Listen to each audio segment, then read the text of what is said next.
All right. So I am excited because we are going to be talking about how you can really grow your business to 7+ figures. And we're not going to be talking about theory. We're going to be talking with someone who actually has done it in her business. And so that's what I'm excited to bring on, Aparna Dubey. So Aparna, thank you for joining us on Maximizing E-commerce. Hello, Kevin. Thank you for having me. It's a pleasure. Yes. So some folks may recognize you. You were a speaker at the PPC Mastery Summit this past year. So this is October of 2022 as we're recording this. So back in May, you were a speaker at that summit. And you were an attendee of the summit the year before. Yes. Yeah. So you were an attendee of the summit the year before, and then you were in a mastermind program that I had put together.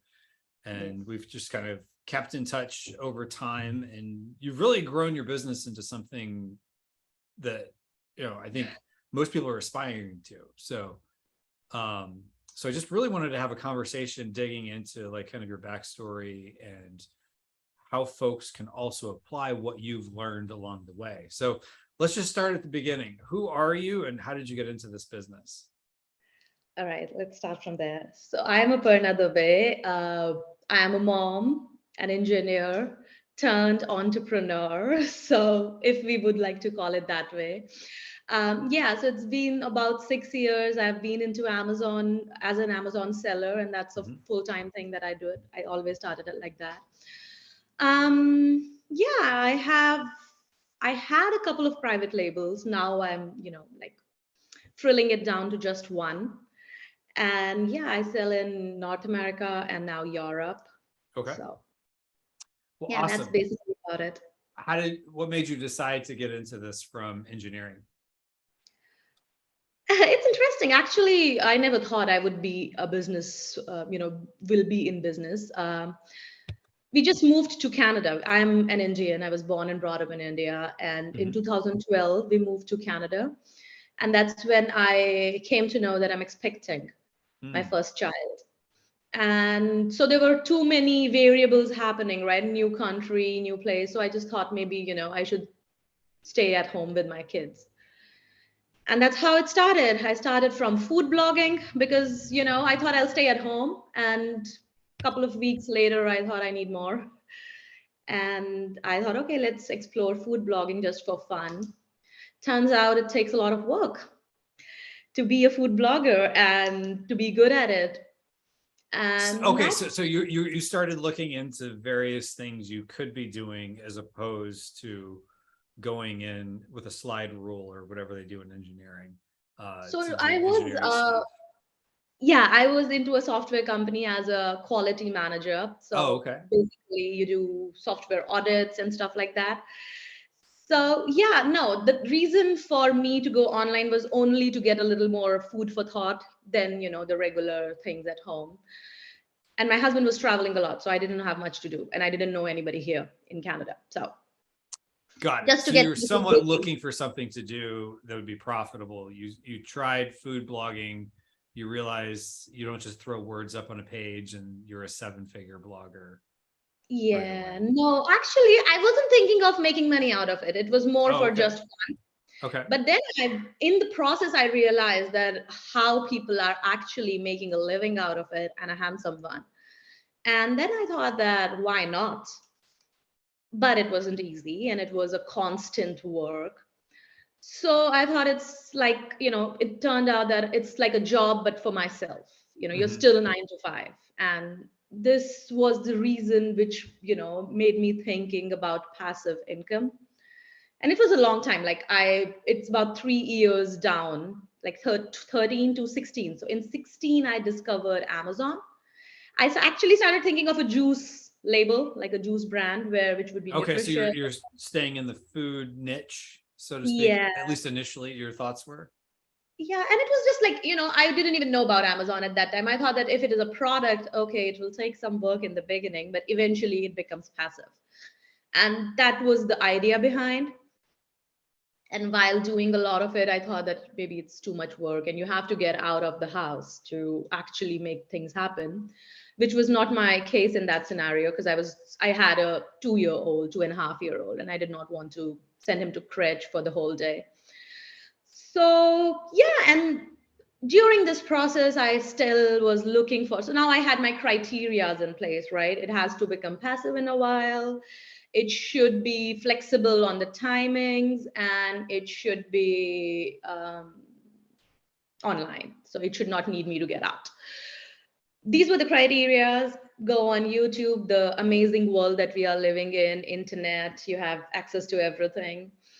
I found one video online where there was this Amazon seller. She was talking about making $10,000 a month. And it was crazy for me. Wow, this is possible. And when you hear the name Amazon, you don't have to worry about whether it is legit or not. Mm-hmm. So, it was too good not to try.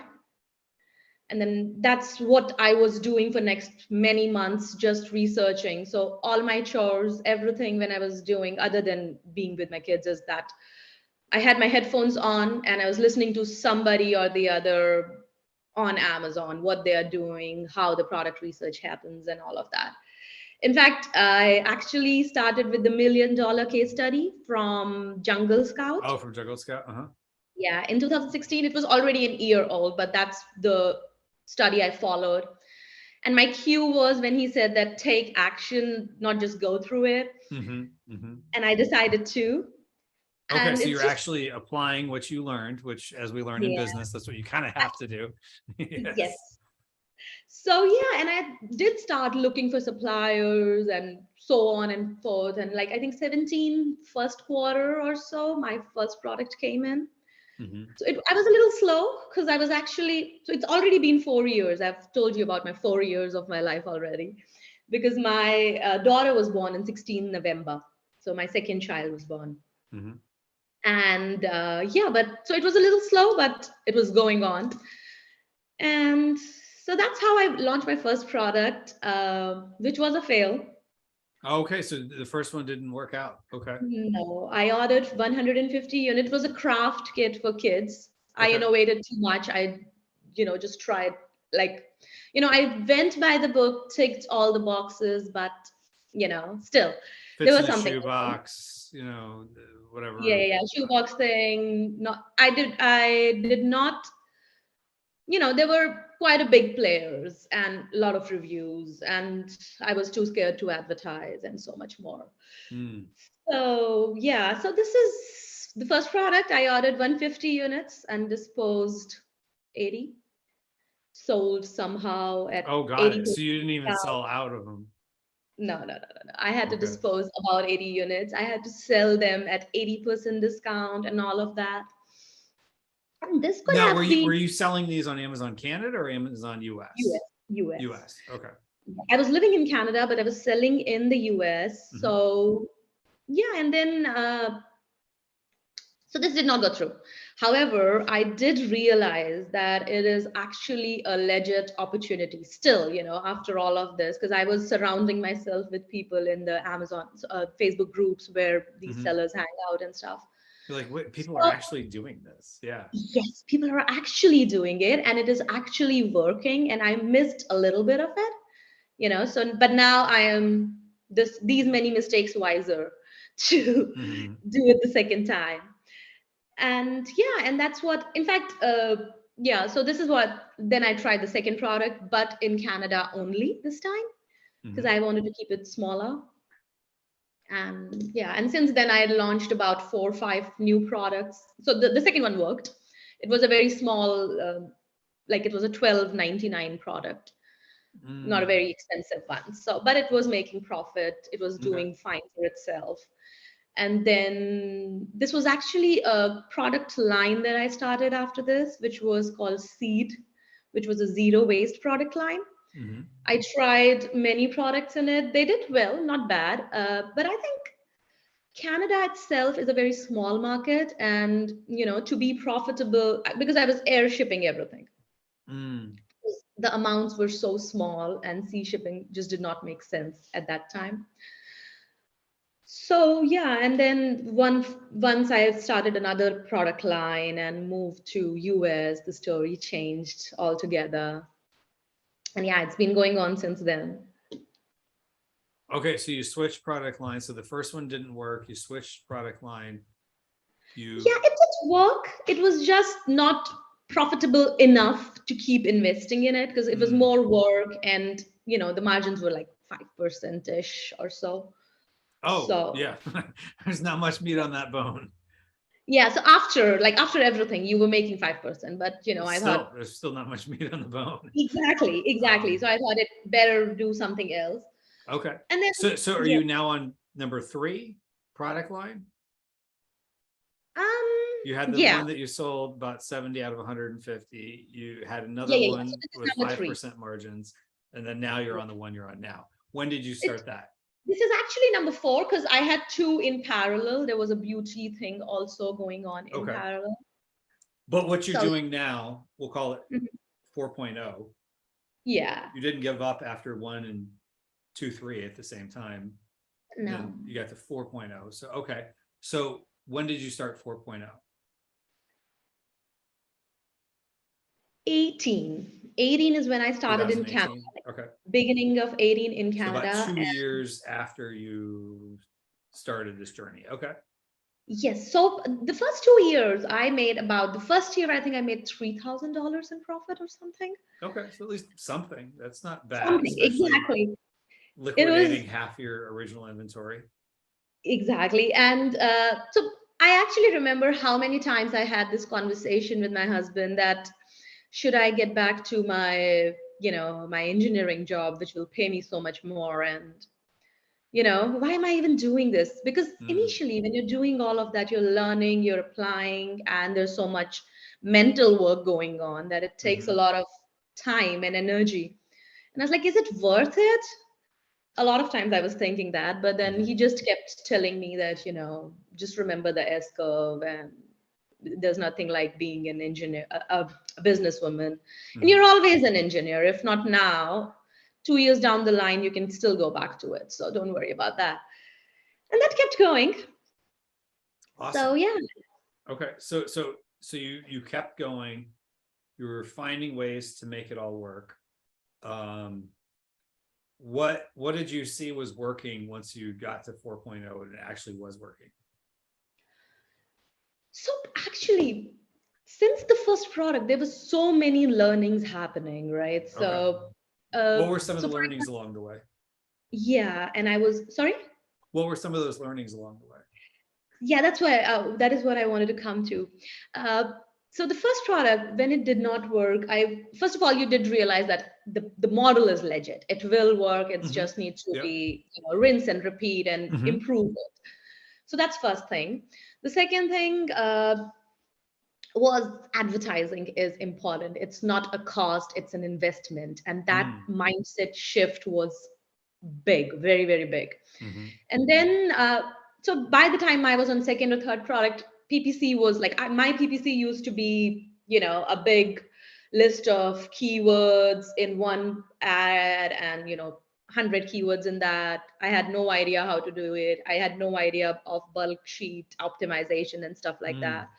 So this was all. So then, you opened, and I'm not a very numbers person in general, you know so it used to scare me and I used to run away from it, but second third product down the line I realized that you can't, there's no running away from it. You have to put your head in and get it, get going. So I did understand bulk sheet optimization, how to work, like, I found out, again, there was so many advice on PPC, right? So I find out, okay, this one sounds logical enough. Hmm. Let's stick to this. Let's Hmm. do it. And if it doesn't work, we'll see, so basically actually getting to acting on it. Hmm. So yeah, so that's basically advertising. And also one more thing which I realized is that I was trying to, and that's basically the advice that was available online in general, that if one thing works, just go ahead and find the second one and keep going, and then find the third one. So basically keep doing more of it. Right. Do However, do more of what works. Hmm. exactly, in the terms of launching more products. So, however, what I realized is that it made me, so for example, in the third year, I would have been much more profitable had I not invented. So there was profit. It's like the money in hand was not there. So the cash flow was not there. Mm. So I realized that maybe launching three variations of the same product or five new products at the same time might not be the best idea. Take it slow and do it, So my idea was to take it slow, which was one more thing that I realized, that then you will be able to focus more. And once it is totally properly working in Hmm. whatever terms, that working is, and then scale it. Hmm. So not scaling too fast was another big one that came out of these, two product lines that I started at the same time. Got it. So you learned a little bit more about cash flow management, because it's one of those things that cash flow is one of the, it's hard to really understand until you're in the throes of it, because when you have a job, you have money coming in and bills, and whatever's left is, whatever's left. And so you think it's all kind of like that, but in a business, there's multi dimensions because you have margins. And so you think like, oh, okay, I have a product, I sell it for this much, I have these costs associated and I have this much left. But then you don't realize there's all the, money tied up in a container on a ship or in an airplane or at a factory deposit or in a warehouse, so you're oftentimes putting deposits down, especially, right now it's before the holiday season. A lot of us have put our money down for the holiday season we're going to get in like December and January, and we paid for that in July. Already. Yeah, Yeah. true. And that was one of the big ones. I was like, okay, I'm making profit, but where is the money? Why is it not showing up in my bank balance, Right. at the year? Because it's Everything all else in should be green. the exactly. So, but yeah, so that was part of the learnings. And then another thing, as I already said, the big one was moving to US. Mm-hmm. So now I had to dare to move up again. So this the 4.0 I started in And Canada. so we're not talking about you're moving your inventory from Canada to the US. You physically moved to the US. No, I'm right now I'm talking about the listing into US as well. So coming back to selling to US. Okay, got it. So Yeah. some of the previous products you had started in the US, but this one it started in Canada and then went to the US. Did I understand that right? Yeah, exactly. So the first one which failed was in the US, and the rest, everything was in Canada as of now.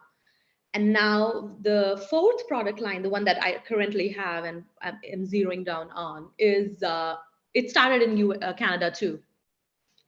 And then when it was profitable, the margins were good and everything else, the rotation was faster. So I thought, okay, let me try that in Out of US as well. curiosity, why did you start in Canada? Was it just because you lived there at the time? Because I was scared. That's the real Hmm. reason. Because Okay. US was too big and I already failed once. So in fact, Okay. so I thought, okay, let me try smaller, because my reason, because I, of course, thought about it, why to go back to Canada. My Hmm. reason was that if I don't succeed this time, I might end up quitting. So I need, a tick box that it worked, Hmm. even if it is smaller, Hmm. so that, I can keep going.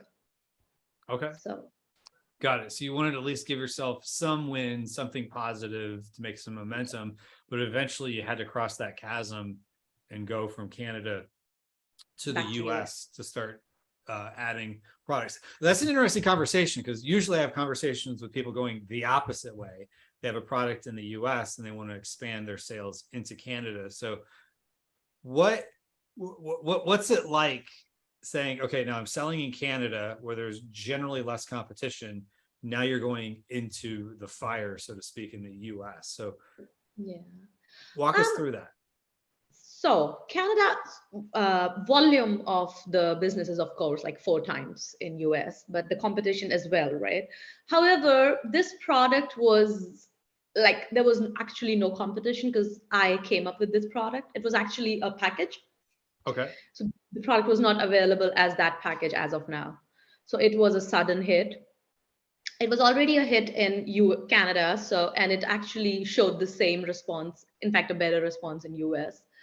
So yeah, and but the competition comes in about 1.5 years. I started 2 years ago, right? So 1 year down the line, I have like now I have, I would say, 20 people selling the same product Okay. with almost, $6, $10 less than my price Mm. point.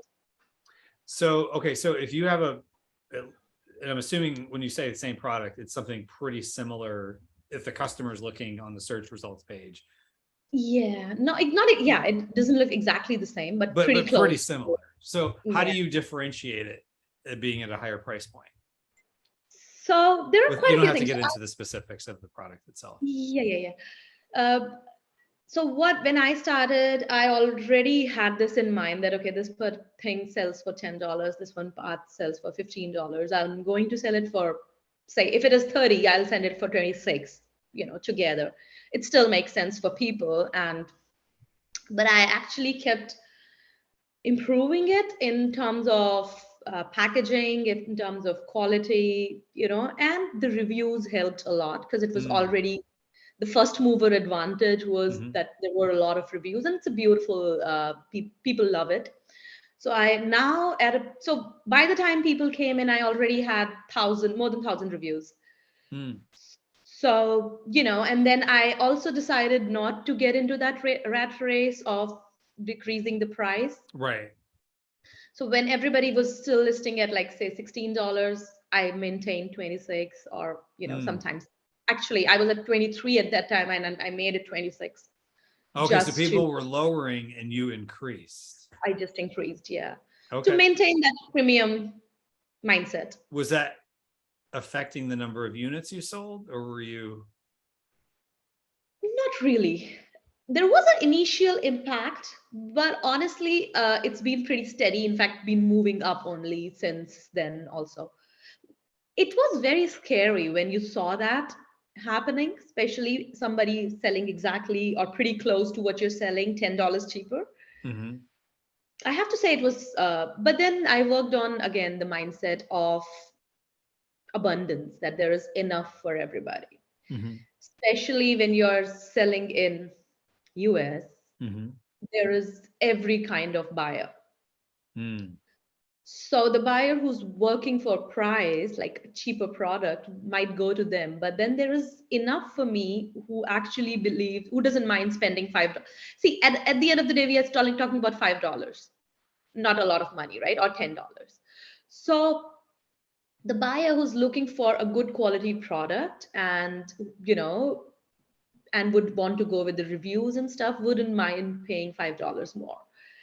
And that's what I worked on in my head, and let go of the fear, and just stayed at the price. In fact, increased it during the holidays. And it actually did not impact much.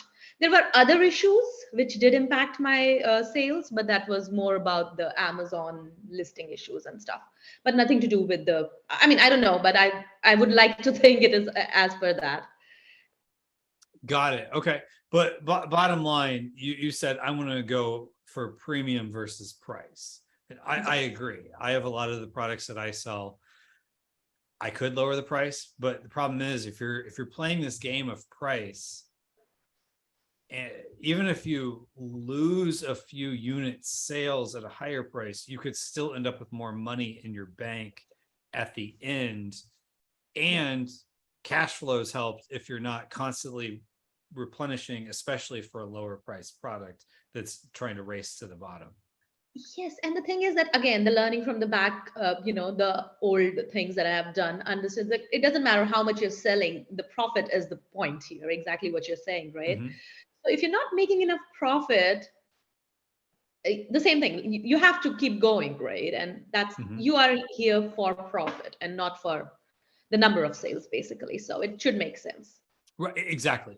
I know everyone shares screenshots, and it's harder to share screenshots from like QuickBooks or Zero or whatever.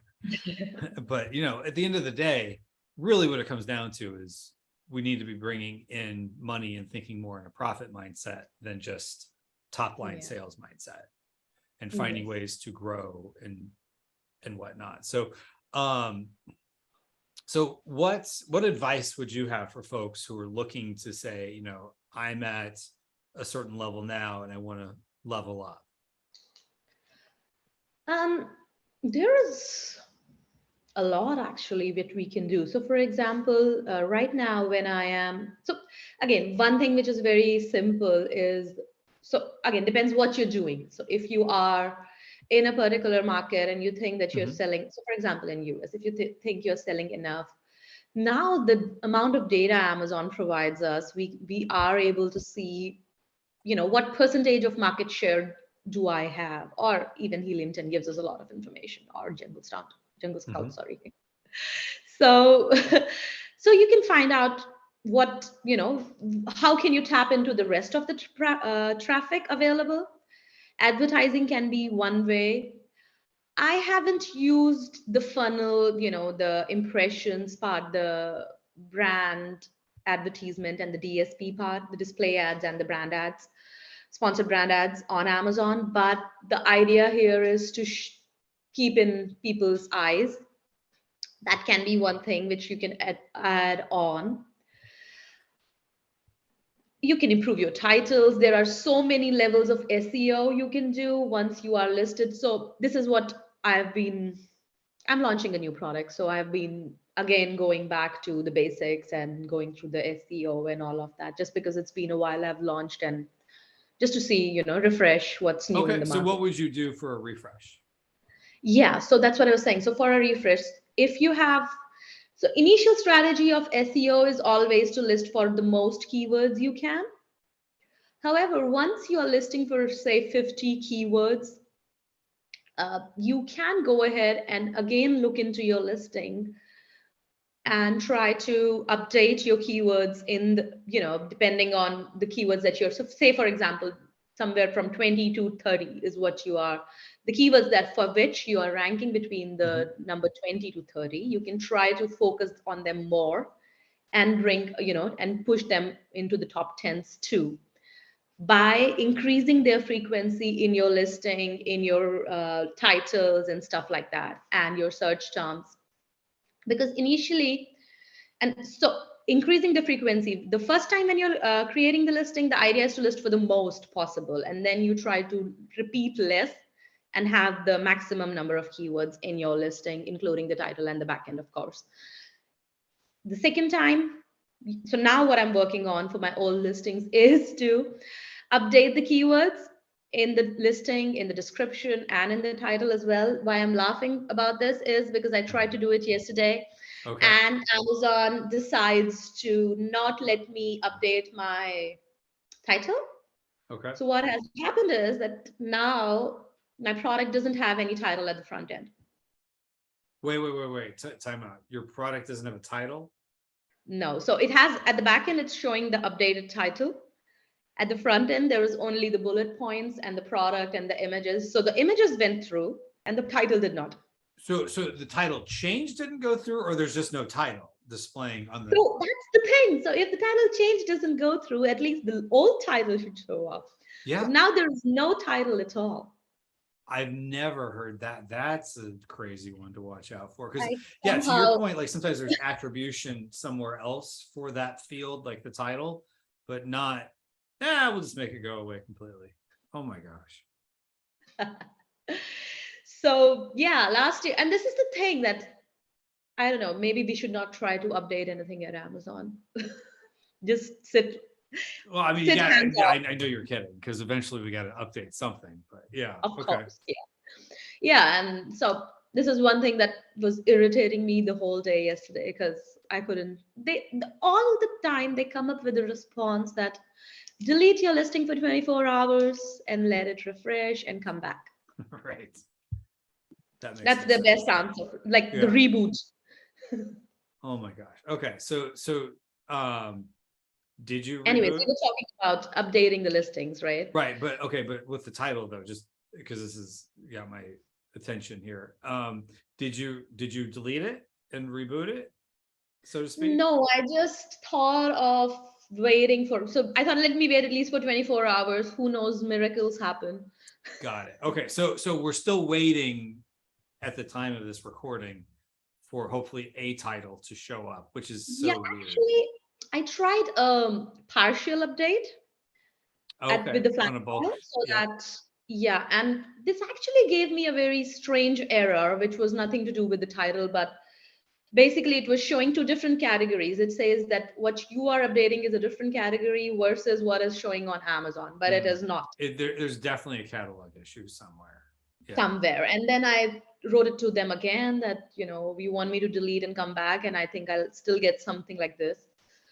So now the brand registry team is looking into it or something. Well, all right. So, okay. Well, back to the refresh. So you change your title. Hopefully it doesn't make title in general disappear, but you change your title. Yes. Okay. So yeah, and basically the idea is to aim for those particular 10 keywords. Again, 2 or 3 of those 10 keywords that you shortlisted out of those 20 and 30, the ones And that you're refresh my memory. Why did you, or what was your criteria to shortlist a keyword? Yeah. So what happened is, remember in phase 1, we actually list for everything that you want to list for, right? So say example, I'm right now ranking on 1,000 keywords. Okay. And it's been out of which top 50 are the ones that I wanted. Now, what I want to do is I just want to see if I can improve the traffic on my listing, like increase the traffic on my listing by optimizing SEO. So basically optimizing my listing. So the idea here is I check for the keywords where I'm ranking between say 11 to 20 or 20 to 30. So the ones that are basically on the second page. Okay. And try to bring them on the first page. And one of the ways to do it is, so again, out of these 10 keywords, I would shortlist 2 or 3, and I will repeat them, like increase the frequency of them in the title, in the backend, in the listing, in one way or the other, to improve the traffic, basically to be more relevant for these keywords and bring them to the page 1 eventually. Got it. Okay.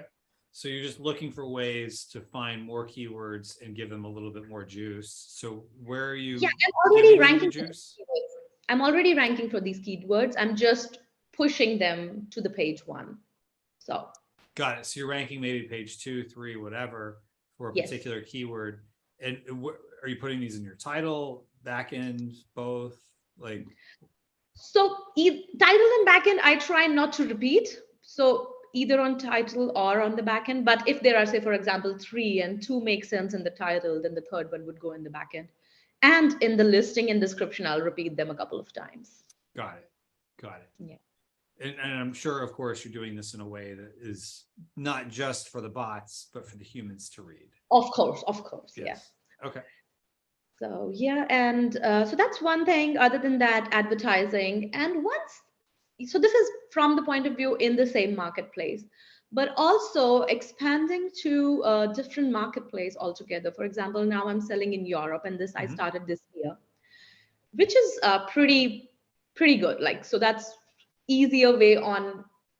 Even if it gets you a smaller amount of sale, it's extra sales to whatever. Oh yeah, because you already picked out the product, and you already have the product, you already have the listing, images, everything's already done. You're just expanding to a different marketplace. And to my amazement, because in German and Spanish, I don't know how to do.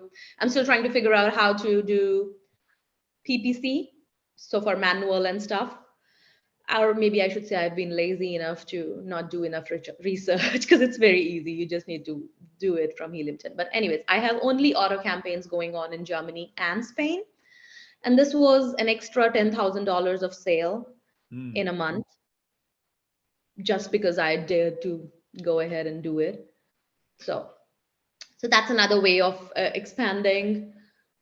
And of course, that's true for Canada as well. If you're not doing in Canada, the traffics or the market size or the sales volume size would be, just to give you a reference, in Canada, at least for my category, is I would say anywhere from 40%-ish in Canada, 40 less than 40%, 40 or less than 40% compared to US. And so wait, UK, you're getting about 40% of your US sales in Canada? Yeah, that's so one thing. For every $1,000 you make sales in the US, you get about 400 in Canada. I would say, yeah. At the end of the year, it turns out, yeah. Now, like and you're equating that US dollars apples to apples, right?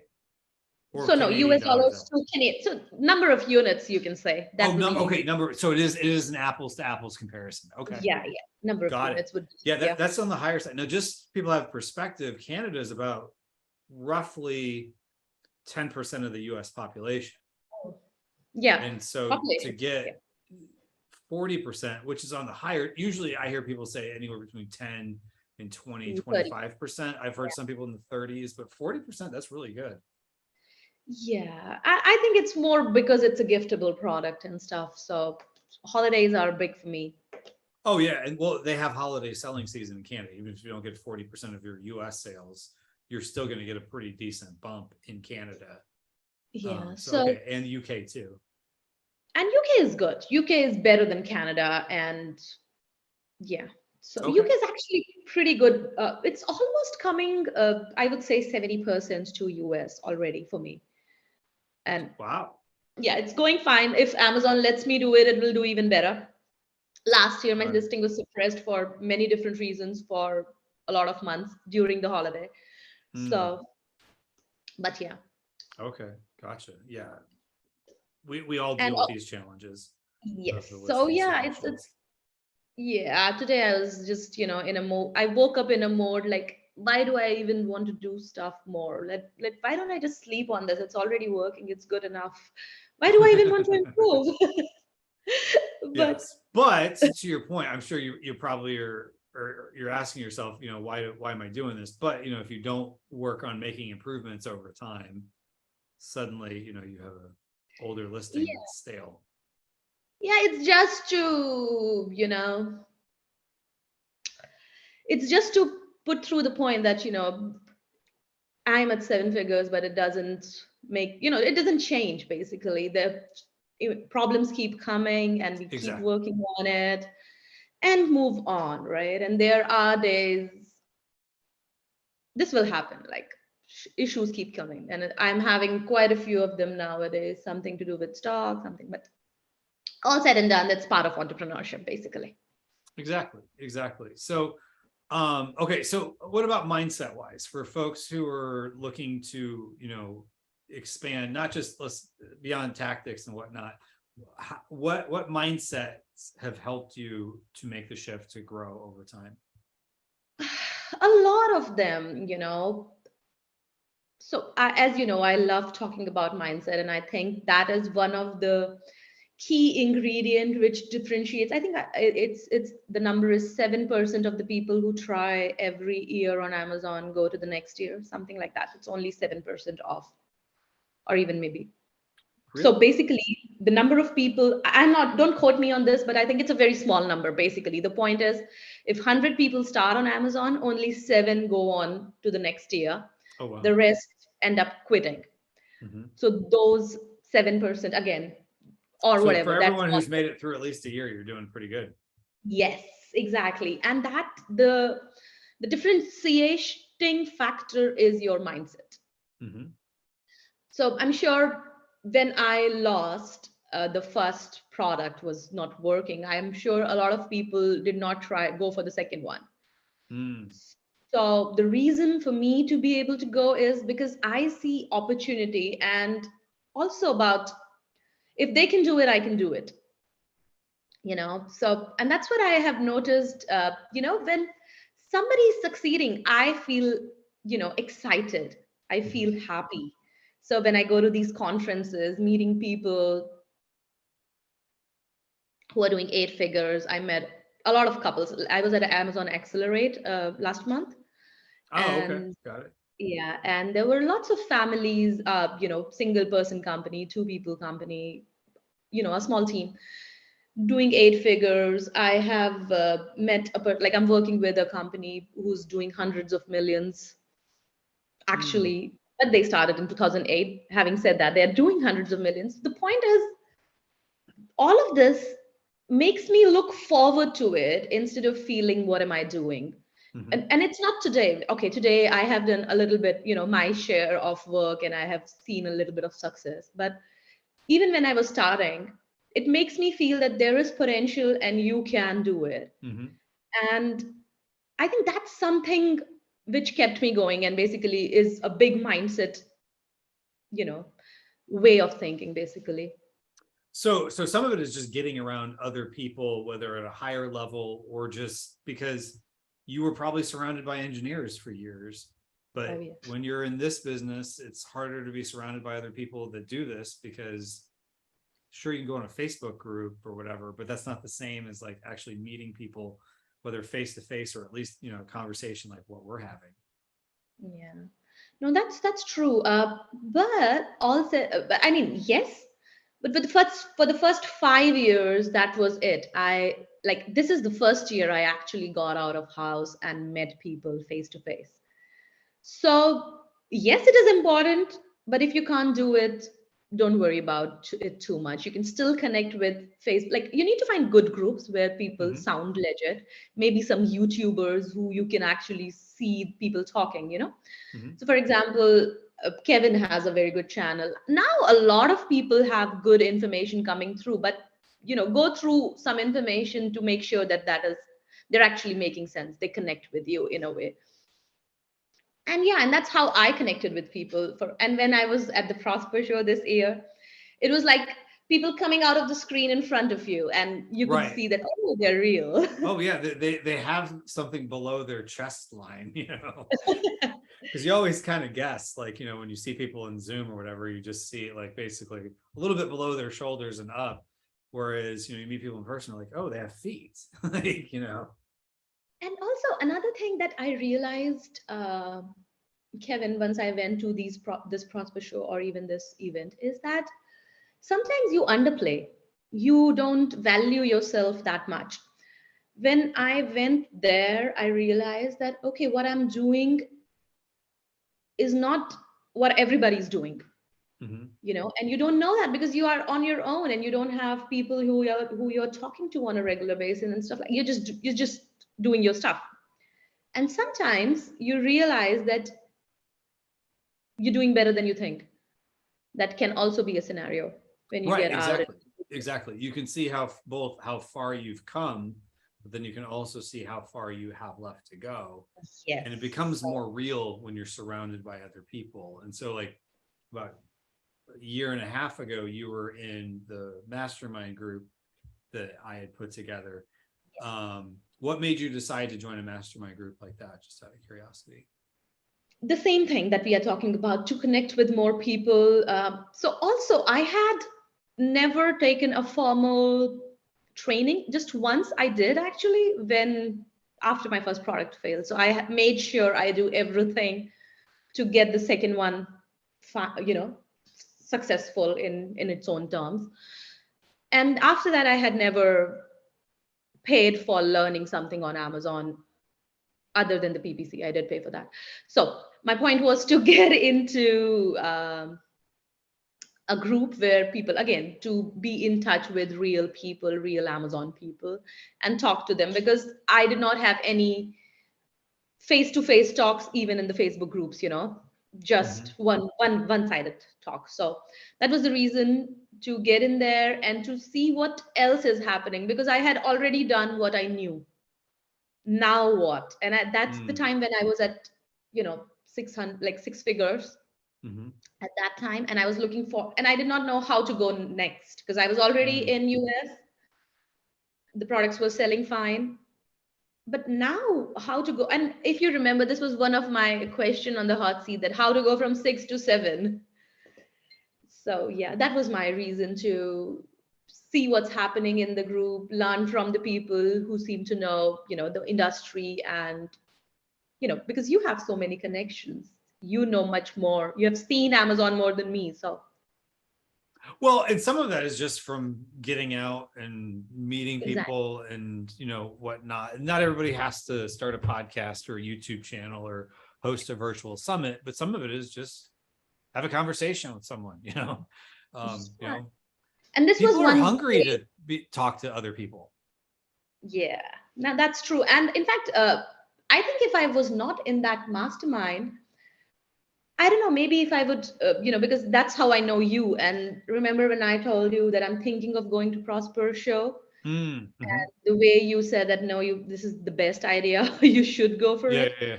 Yeah, it just made me sign up right away. So yeah. Okay, good. Good, good. So if anyone from Prosper Show is listening, you can thank me for Aparna's ticket purchase. Well, awesome, awesome. Okay, so to close this out, any other kind of closing advice or thoughts for folks? I'm actually, there's a lot coming to my head now when Sure. when you said that closing advice. So I'm just thinking. So first of all, congratulations. You are in a very lucrative, very well growing industry. Amazon, they the numbers that they showed this time, and Amazon is very serious about it, by the way. This Amazon Accelerate, they made it a point to do everything to please their selling partners. Hmm. They tried, yeah, they are working on it and trying to resolve a lot of issues that we see. So they at And least see some of the issues that we see. oh yeah, definitely. And they are actually coming up. One good one from this was that they are coming with this escalate button on the seller support. I will be. I saw that, and I'm very curious when the escalate this case button comes out, how that works. Yeah, There's and going it to be was a like, lot of escalations. and as we were, on the lunch table, we were just talking that it will at least make us feel that we escalated. What happens after that, we Right, don't know. right. It's a feel good thing, at least. But yeah, so that's first of all, congratulations. There is a huge potential. One thing that I always meet new people, I always think that there is so much that can be done here. Um, think big, Mhm. especially if you're starting. Don't think just one product, even if it is just one product that you're starting it. Try to think 2 years down the line, and whatever is your goal, try to increase it and see if you were there, how would you look at that product. Hmm. So think in terms of a brand, even if it's just one product. So that always helps. It will always show up in your listing. It will always show up in your branding, in your packaging, Mhm. the amount of effort you put in. um, and there is always something that can be done. So no matter which level you are at the sales, it looks saturated, there's always something you can do to improve, whether it's PPC, like, know the basics and keep refreshing them because they keep changing. But really, I mean, there is no running away from the research, from the SEO, from the PPC, from the, like, there is no other way of doing it. If you are at a certain point, you already know all of this, that's good. Then you just need to improve on it. That's it. So Awesome. yeah, So there's always room for improvement. Love that. So if yeah. folks wanted to learn more from you, where would they go? On Instagram, I Okay. have a Instagram handle called Aparna Dubey Coaching. Okay. So as it's might be obvious from the name, I do coach people for Amazon, and I do consulting a little bit too. Okay. Great. Well, definitely recommend folks check you out on Instagram and follow. And I will have a link to that in the description below if you're watching on YouTube. Otherwise, it'll be in the show notes for those listening to the audio version. So, Aparna, thank you for coming on and sharing your good and bad along the way, your struggles and successes. So, appreciate that. Thank you.